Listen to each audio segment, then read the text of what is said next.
Hello student, how are you. Welcome to SST की पाठशाला। और आज की क्लास में हम लोग डिस्कस कर रहे हैं बड़ा इंटरेस्टिंग सा टॉपिक है पावर सेलिंग, चैप्टर 1 क्लास 10। इसका एक अलग फॉर्म हम लोग जो बोर्ड वाला फॉर्मेट होता है उस पर ऑलरेडी दे चुके हैं।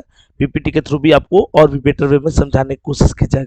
तो चलिए वीडियो के साथ बने रहिए और देखिए कि क्या क्या इस चैप्टर में है, क्या क्या इंटरेस्टिंग चीज़ें हैं और कैसे कैसे इसको हम लोग जान सकते हैं और आसानी से इस चैप्टर को क्लियर कर सकते हैं। तो चलिए बिना किसी देरी का स्टार्ट करते हैं। अब यहाँ पर क्या है, यहाँ पर हम लोग देखते हैं। देखिए इसमें है क्या, इस चैप्टर में मेनली है क्या।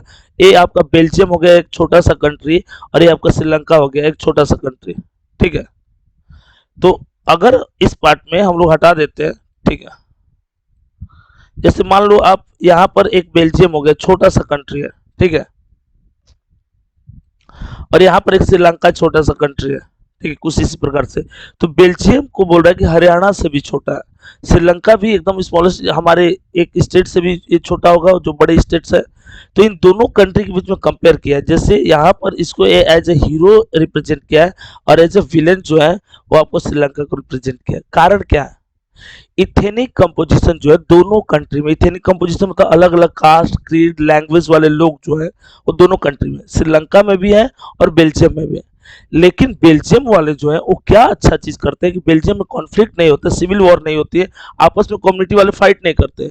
जबकि श्रीलंका में सिविल वॉर जैसी सिचुएशन हो जाती है। तो बेल्जियम की वो क्या अच्छाई थी, उसने क्या चेंजेस किया था, उसका एडमिनिस्ट्रेटिव मेथड क्या था, वो किस तरह के डेमोक्रेटिक पॉलिसीज को प्रीफर करता था, इस चीज को हम लोग देखेंगे।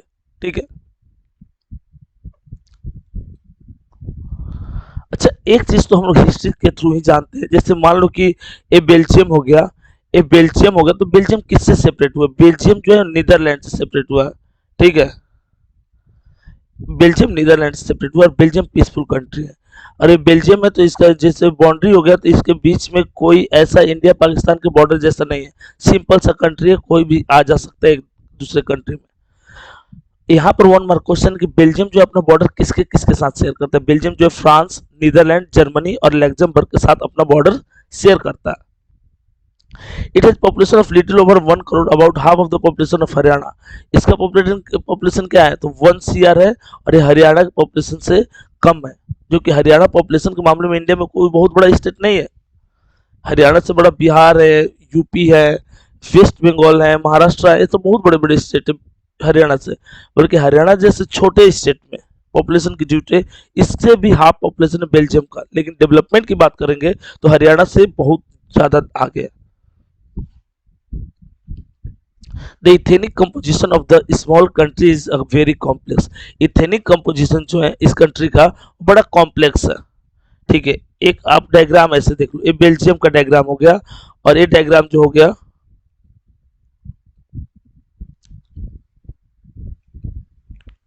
देखो यहाँ पर ये वाला जो डायग्राम हो गया वो बेल्जियम का हो गया, और ये वाला जो डायग्राम हो गया उसका कैपिटल ब्रुसेल्स का हो गया। तो बोले बेल्जियम में 59% जो है डच रहते हैं। डच का मतलब क्या हुआ, डच मतलब हुआ person who belong to Netherland. जो लोग नीदरलैंड से बिलोंग करते हैं उनको डच बोलते हैं। 59% डच रहते हैं बेल्जियम में, 40% जो है वो फ्रेंच रहते हैं, और 1% जो है बेल्जियम में 1% जर्मन रहता है। ये उसके पूरे बेल्जियम का कंपोजिशन, जिसमें डच मेजोरिटी में 59%। लेकिन बेल्जियम की कैपिटल ब्रुसेल्स की बात करते हैं तो ब्रुसेल्स में 80% जो है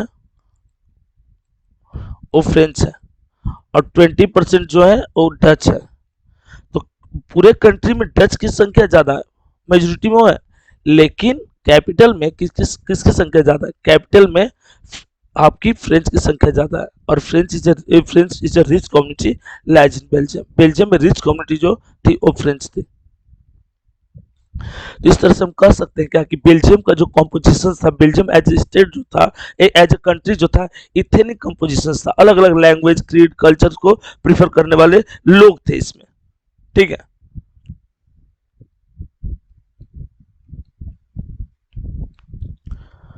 अब यहाँ पर क्या बोल रहा है, the minority French speaking community was relatively rich and powerful. भले संख्या कम थी, लेकिन ये ज्यादा पावरफुल थे और ये ज्यादा वेल्दी थे, रिच थे। जंगल में शेर की संख्या कम होती है, लेकिन राज क्या करता है, पूरे जंगल पे करता है। तो बात वहीं नियर अबाउट रहेगी। डोमिनेंट ग्रुप जो था वो फ्रेंच था। This was resented by the Dutch-speaking community who get the benefit of economic development and education much later. Dutch वाले जो है एजुकेशन डेवलपमेंट या इकोनॉमिक डेवलपमेंट काफी बाद में वो क्या करते हैं, वो एडॉप्ट करते हैं। लेकिन फ्रेंच वाले जो थे काफी पहले, क्योंकि French was a rich community in Belgium but Dutch was not a rich community in Belgium. Majority of Dutch in Belgium in urban in rural region countryside and the majority of French people in urban region especially Brussels। इन दोनों के बीच में अंतर था। शहर में रहिएगा rich रहिएगा, कारण क्या है, शहर में रहेगा ऑक्यूपेशन के सोर्सेज ज्यादा रहेंगे और विलेज में रहेगा ऑक्यूपेशन के सोर्सेज कम रहेंगे। प्राइमरी सेक्टर पे आप फोकस कीजिएगा, उस केस में पुअर रहिएगा। डच कंपेरेटिवली पुअर थे। किससे पुअर थे, फ्रेंच लोगों से पुअर थे। कोई दिक्कत हो आप पूछ सकते हैं, कमेंट करके पूछिए। आप इस सबसे पहले कि आप टॉपिक जैसे पढ़ रहे हैं, जिस जिस पेज का स्लाइड शो आ रहा है, आप रोक करके एक नोट्स भी बना सकते हैं, क्योंकि काफी परफेक्ट वे में आपका पीपीटी रेडी किया गया है। तो आप वीडियो पॉज करके आप नोट्स भी बनाते चलिएगा। ऐसे आपको नोट्स मिल जाता है ऐप पे, बट अगर आपको इस वीडियो के साथ साथ नोट्स बनाना है तो वीडियो पॉज करके नोट्स वाला भी काम करते हुए बढ़िएगा।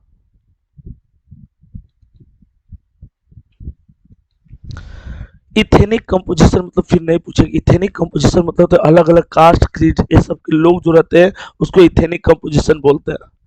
Of the countries, the total population 59% lives in Flemish region, speak Dutch language. Another 40% lives in Wallonia region, speak French। देखिए, इसको लर्न कराने का एक अलग मैंने फॉर्मेट बताया। वो फॉर्मेट क्या है, थोड़ा सा गौर कीजिएगा। जैसे फ्रेंच डच लोग हैं, डच लोग जो है, जैसे यहाँ पर डच लोग हैं, ठीक है, तो डच जो है एफ वाले वर्ड में नहीं रहेंगे, और फ्लेमिश और वोलोनिया दो रीजन है, ठीक है। तो डच लोग जो है वो फ्लेमिश रीजन में रहेंगे, ठीक है। फ्लेमिश रीजन में कौन नहीं रहेंगे, फ्लेमिश रीजन में एफ वाले यानी फ्रेंच नहीं रहेंगे। तो फ्रेंच कहाँ चले जाएंगे, वन मार्क क्वेश्चन पूछता है कि Dutch lives in which region, तो Dutch lives in Flemish region and French lives in which region, French lives in Wallonia region. French जो थे वो वलोनिया रीजन में रहते थे, जबकि डच जो थे वो फ्लेमिश रीजन में रहते थे। और आपको प्रीवियस पाई चार्ट के थ्रू आपको बताया गया है कि अगर हम बात करते हैं तो पूरे कंट्री में 59% जो थी संख्या डच लोगों की थी, 40% फ्रेंच लोगों की थी, 1% जर्मन की थी। कब कैपिटल सिटी में ब्रुसेल्स जो कैपिटल सिटी था, नीदरलैंड से अलग जो बेल्जियम हुआ था, उसमें 80% फ्रेंच की संख्या थी और 20% डच की संख्या थी।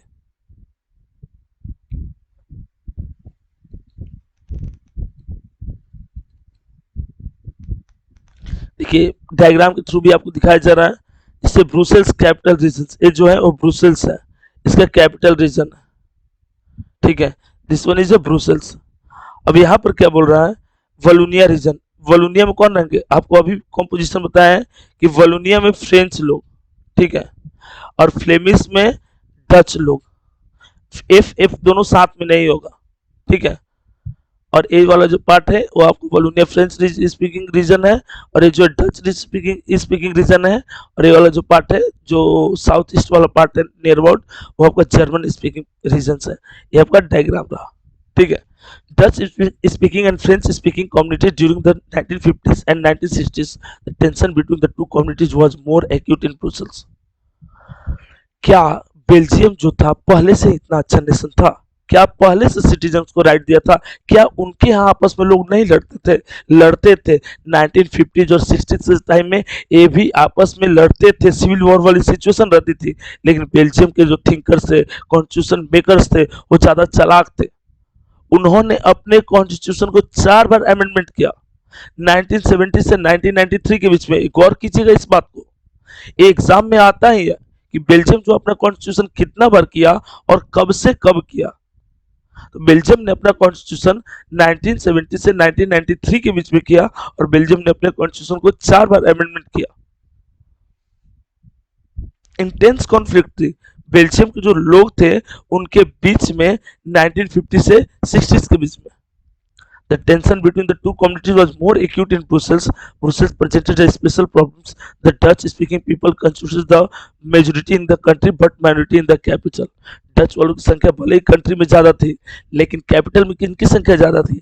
कैपिटल में फ्रेंच वालों की संख्या ज्यादा थी. French was the rich community lies in Belgium. याद रखिएगा इस बात को.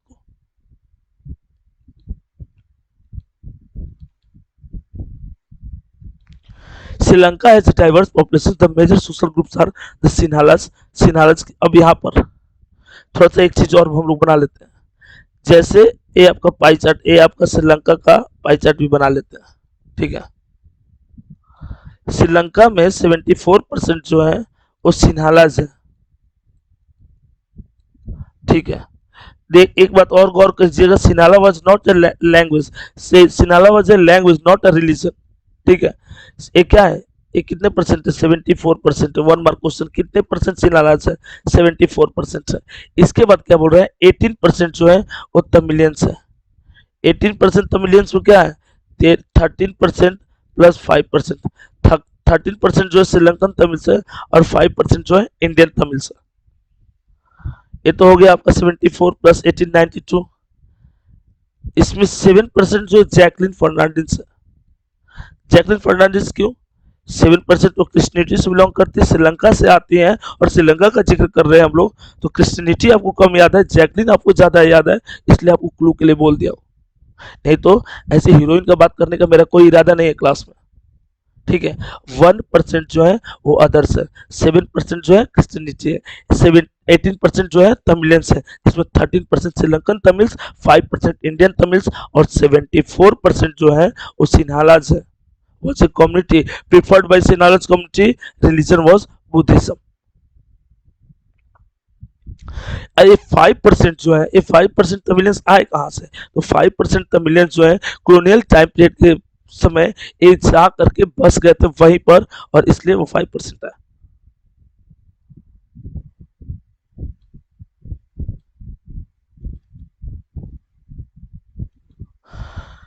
This could lead a very massive partition of the country. Both the sides would claim control over Brussels. In Sri Lanka, the Sinhalese community enjoyed an even bigger majority and could impose its will on the entire. देखिए, Belgium में Dutch लोगों की संख्या ज्यादा थी, तो क्या हम कह सकते कि डच वहां पर मेजोरिटी में थे? हाँ, डच वहां पर मेजोरिटी में थे, लेकिन रूल जो है वो इक्वली अप्लाई हुआ. एक पॉइंट यहाँ पर रहा कि रूल जो है उनका इक्वली अप्लाई हुआ.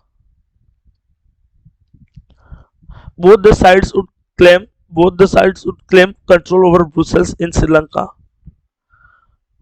The sides would claim control over Brussels in Sri Lanka. The Sinhalese community enjoyed an even bigger and लेकिन डच वालों के पास इक्वल पावर था, और सिन्हाला जो थी वो अपनी सुपरमेसी दिखाते थे श्रीलंका की और कम्युनिटी के बीच में.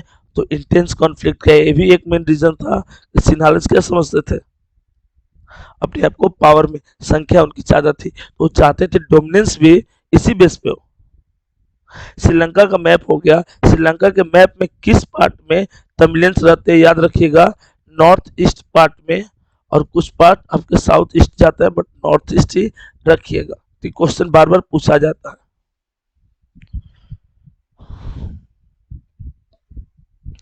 एक सेकंड, थोड़ा सा गला का इशू हो रहा है.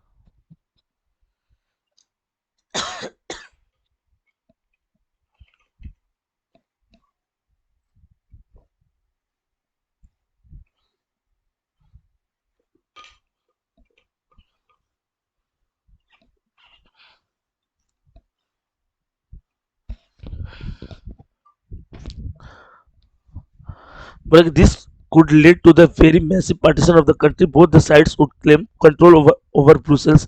In Sri Lanka, the Sinhalese community enjoyed an even bigger majority and could impose it will be the entire country. Sinhalese की संख्या ज्यादा थी और वो चाहते थे अपनी पूरी कंट्रोल पूरे कंट्री पे. क्या श्रीलंकन गवर्नमेंट कोई पॉलिसी लाएगी जिसके थ्रू सिन्हालाज का पूरा कंट्रोल हो जाएगा? हाँ, पॉलिसी लाएगी, और पॉलिसी लाएगी 1956 में. श्रीलंका आजाद होगा 1948 में, इंडिया के आजादी के एक साल बाद.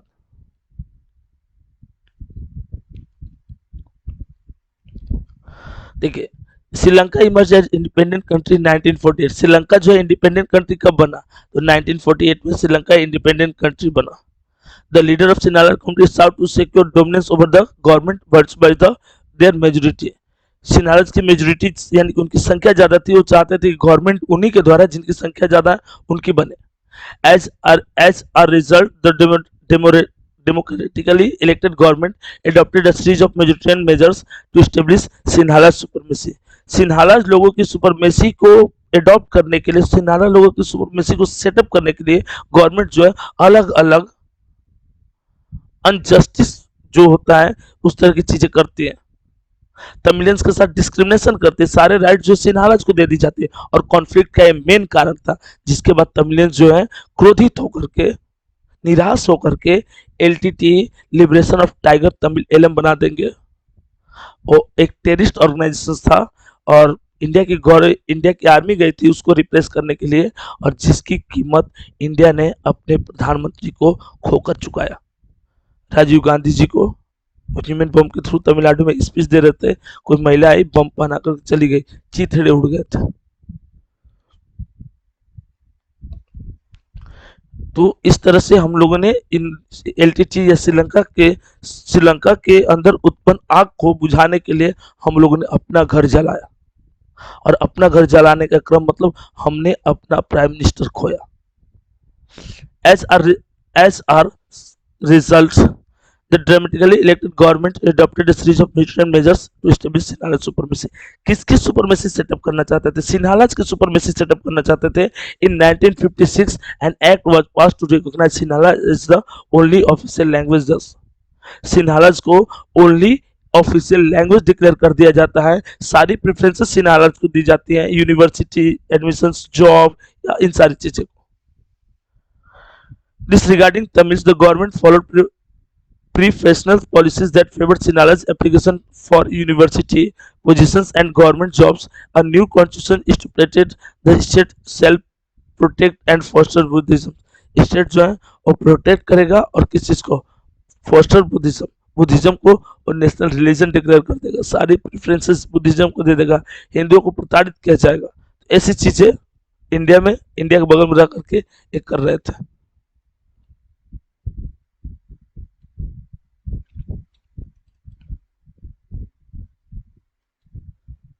मेजोरिटिज्म क्या होता है, तो जिनकी संख्या ज्यादा होती है उन्हीं को पावर दे देना, ये मेजोरिटिज्म बोला जाता है। I believe that the majority community should be able to rule a country. Majority community मतलब जिनकी संख्या ज्यादा है वही कंट्री पर रूल करेंगे, उसको मेजोरिटिज्म पॉलिसीज बोलते हैं। All this government measure come one after the other gradually increase the feelings of alienation among the Sri Lankan Tamils. सारी प्रेफरेंसेस सिन्हालास को देने के बाद एलिनाइट वो अपने आप को एक तरह से आइसोलेटेड फील करने लगे श्रीलंकन तमिल्स, और वो क्या सोचेंगे, वो रिवॉल्ट करेंगे।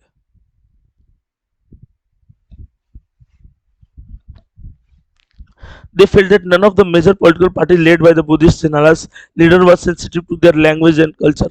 लीडर जो थे वो अपने लैंग्वेज और कल्चर को लेकर के बहुत ज्यादा सेंसिटिव थे, वो हर वो काम करते थे मतलब जो उनके कल्चर और ट्रेडिशंस को प्रमोट करे। Policies a policy denied them equal political rights, discrimination against them in getting jobs। तो उनको सारी प्रेफरेंस, यूनिवर्सिटीज एडमिशन में, जॉब में, हर जगह पे उन्हीं को प्रेफरेंस दी जाती थी। Other opportunities and ignore their interest, और जो डिफरेंट अपॉर्चुनिटीज थी उसके इंटरेस्ट को इन्होंने इग्नोर किया।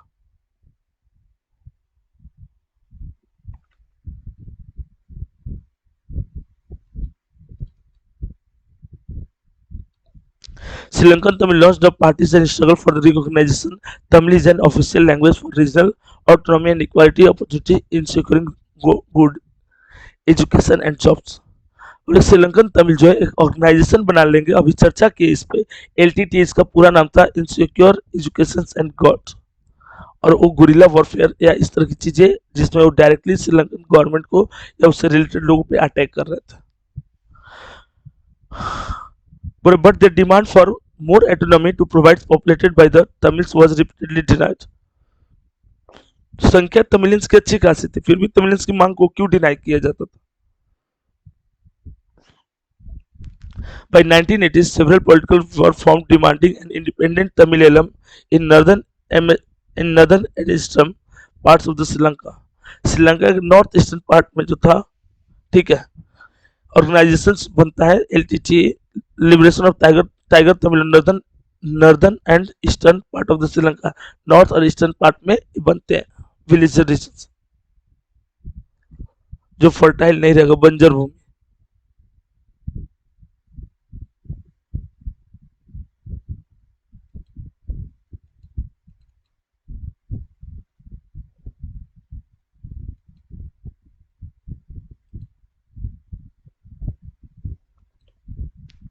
The distrust between two communities turned into the widespread conflict. It soon turned into the civil war.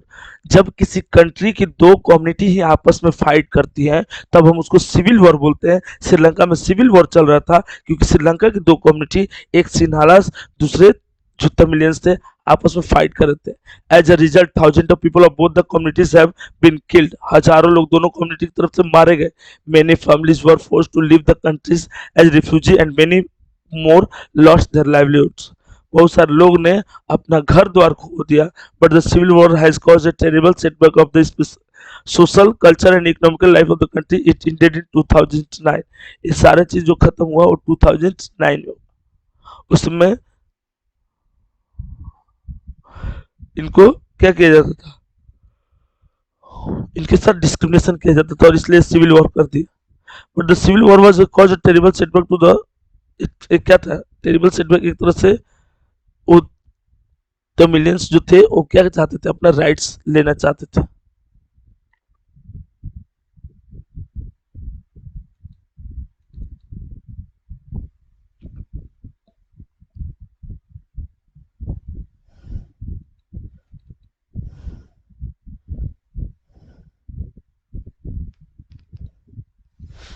एकमेंडेशन in Belgium. Question पूछा जाए कि बेल्जियम और श्रीलंका जब दोनों का सिचुएशन सेम था तो बेल्जियम कैसे इतना आइडियल नेशन बना। तो बेल्जियम एकमेंडेशन किया, कब से कब किया, 1970 से 1993 के बीच में किया। कितनी बार किया, 4 बार किया। Constitution prescribed the number of Dutch and French speaking ministers shall equal in the central government as well as the state government या रीजनल गवर्नमेंट। सेंट्रल गवर्नमेंट या रीजनल गवर्नमेंट में फ्रेंच और डच स्पीकिंग लोग हैं, इनकी संख्या equal होनी चाहिए।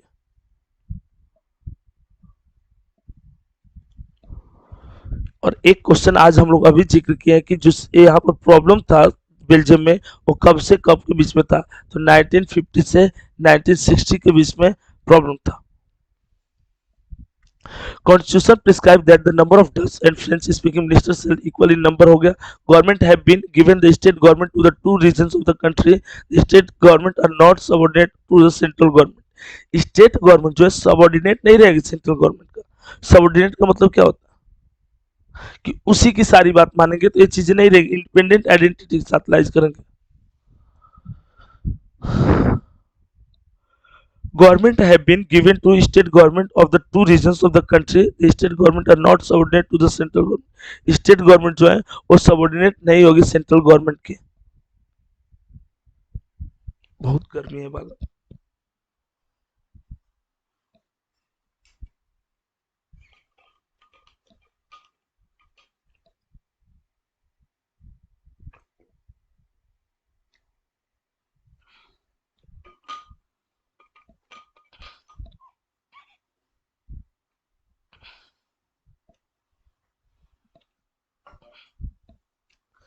Like government have been the state government of two regions of the country. The state government are not subordinate of the central government. State government जो है सबऑर्डिनेट नहीं रहेगी। किसकी सबऑर्डिनेट नहीं रहेगी, सेंट्रल गवर्नमेंट सबऑर्डिनेट नहीं रहेगी। इसके पास इंडिपेंडेंट आइडेंटिटी रहेगी। इस सेंट्रल गवर्नमेंट की हर बात मानने के लिए बाध्य नहीं होगी। Brussels has a separate government in which communities have equal representation. The French speaking people accepted equal representation in Brussels, and Dutch speaking people adopted the equal representation in rural region. Apart from the central and the state government, there is a third kind of government. This government is elected by the people belonging to the language community. तो दो तरह की government, central government और state government के अलावा एक और government होती है जिसको कम्युनिटी गवर्नमेंट बोलते हैं। इंडिया में ये लोकल गवर्नमेंट हो जाती है। और जो बेल्जियम था उसका जो कैपिटल था ब्रुसेल्स, वहां पर डच, फ्रेंच और जर्मन स्पीकिंग लोगों का एक क्या था, ग्रुप, उनका रिप्रेजेंटेशन उनको दिया गया। When a many countries of Europe came to together to form the European Union, Brussels was chosen as its land headquarters. और ब्रुसेल्स को क्या चूज किया गया, हेडक्वार्टर्स उसका। क्यों? क्योंकि ब्रुसेल्स थोड़ा सा बेल्जियम वाले और तब कंट्री कंपेयर में एक आइडियल नेशन थे, इसलिए ब्रुसेल्स को ही कैपिटल बनाया गया यूरोपियन यूनियन का। पॉपुलेशन भले 1 करोड़ है, लेकिन वो लोग जो है इम्पैक्टफुल है वर्ल्ड हिस्ट्री में, या अभी भी। इन मेनी,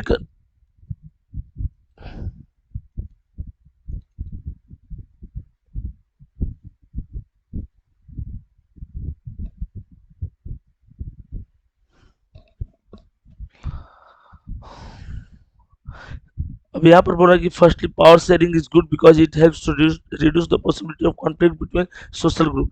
पावर शेयरिंग क्यों जरूरी है, why power sharing is necessary, क्योंकि पावर शेयरिंग रहेगा तो हम दो सोशल ग्रुप्स के बीच में नहीं लड़ेंगे। Since school since social conflict between often leads to the violence and political instability, power sharing is good way to ensure the stability of political order। Power sharing जो है वो क्या होता है, पावर शेयर कर देंगे मतलब सेंट्रल गवर्नमेंट पावर लेकर के स्टेट गवर्नमेंट को दे देंगे, तो इस कंडीशन क्या हो जाएगा, एक बैलेंस बन जाएगा। Second deeper reason why power sharing is good for democracy. Power sharing is the very spirit of democracy. A democratic rule involves the sharing power those affected।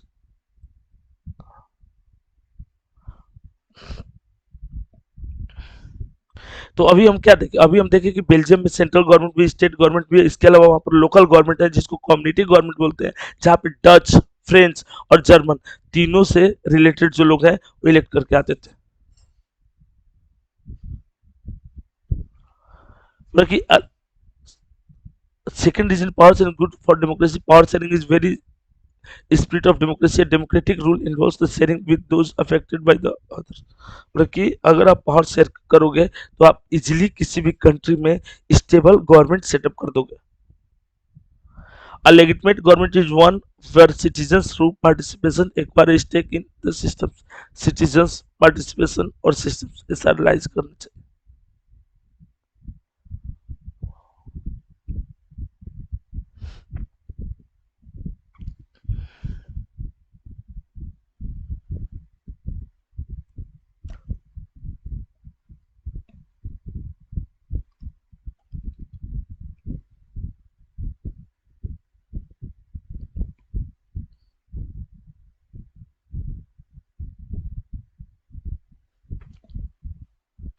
बोला कि power share among different organs of the government. Power जो share होता है वो अलग अलग organs के बीच में शेयर होता है। और कौन कौन सी ऑर्गन्स है, पावर जो शेयर होता है वो डिफरेंट ऑर्गन्स के बीच में ऑर्गन्स है, लेजिस्लेचर, एग्जीक्यूटिव और जुडिशियरी। इसको check and balance power sharing बोलते हैं, क्योंकि तीनों के पास इक्वल पावर रहता है और तीनों एक दूसरे को सुपरवाइज कर सकते हैं, एक दूसरे को देख सकते हैं। So this type of power sharing is known as check and balance power sharing. This is also known as horizontal power sharing in which legislature, executive and judiciary have equal power. इस organ check the others, एक organ जो है दूसरे को check करते हैं, उसको balance करते हैं।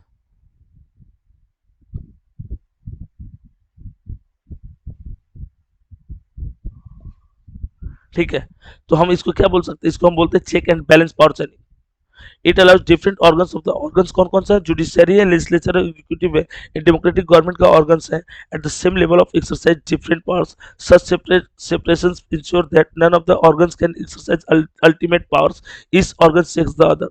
कोई भी ऑर्गन जो है अल्टीमेट पावर नहीं यूज कर पाएगा, और एक ऑर्गन जो है दूसरे को देखता है, दूसरे को सुपरवाइज करता है। This regions a balance of power among various institutions।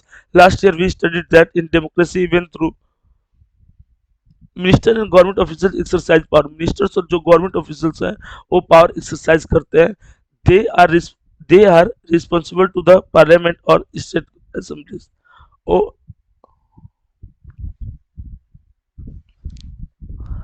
This result balance of power. Last year we study, हम लोग किए हुए already. Similarly, although judges are appointed by the executive, they can check the functioning of the executive in law made by the legislature. This arrangement is called system of check and balance. इसको क्या बोलते हैं? System of check and balance power sharing बोलते हैं। किसी के पास ज़्यादा power नहीं रहता है और एक गवर्नमेंट के ऑर्गन्स होते हैं जो हॉरिजॉन्टली अपना पावर शेयर करते हैं।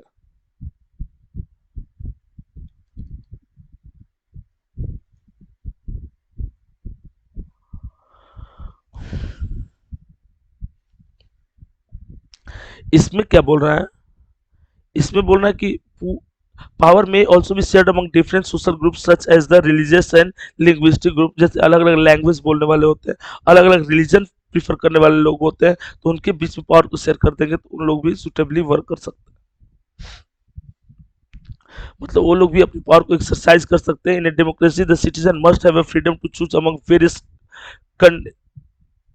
Various contenders for power. यानी कि हम जिसको चूज करना चाहते हैं हम उसको चूज कर सकते हैं due to help of election and is this type of system is only preferred in democracy. In contemporary democracies in temporary democracies in contemporary democracies this takes the form of competitions among different parties such as competitions such that power does not remain power does not such competitions ensure that power does not remain in one hand। जैसे हमारी democracy की सबसे बड़ी खूबसूरती क्या है कि हमको इंडिविजुअल चॉइस है, हम किस पार्टी को प्रीफर करना चाह रहे हैं। हमारे फादर किस पार्टी को प्रीफर करते हैं, हम उस पार्टी को प्रीफर करने के बाध्य नहीं है। हमको फ्रीडम मिलेगा, पॉलिटिकल पावर है, कंट्रोल करेंगे, इन्फ्लुएंस करेंगे लोगों को।